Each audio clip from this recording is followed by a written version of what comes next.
आमचे चिरंजीव पंकज भुजबळ आता आम्ही काल वाट बघतो त्याची एवढ्याला कुठे गेले पत्ताच नाही. आणि कुठेतरी कुठे गेले सांगा तर खरं. आजकाल आमदारांच्या मुलांना कोण कुठे जाईल कोण कुठे जाईल काही पत्ता लागत नाही. थोडक्यात कुणीतरी मला सांगितलं की नाही ते एक कुठच्या तरी मंदिरात केलेलं आहे. मग म्हटलं काय नाही बाकी पंकज भुजबळ कुठे नाही सापडले कुठल्या तरी मंदिरामध्ये नक्की सापडणार. आणि आता तुम्ही सांगितलं ते कुणाला माहीतच नाही. तिथे आले 2 तास पण नंतर मला जे आहे ते आमच्या भवर साहेबांनी सांगितलं की तेच नाही आमच्या घरची मंडळी सुद्धा बऱ्याच वेळा येतात. आता आमची सगळी घरची मंडळी जी आहे दरवर्षी किमान एकदा कधी 2 वेळा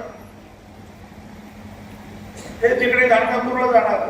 मग आपण झालं का मग तुळजापूर आहे पंढरपूर करूनच येणार.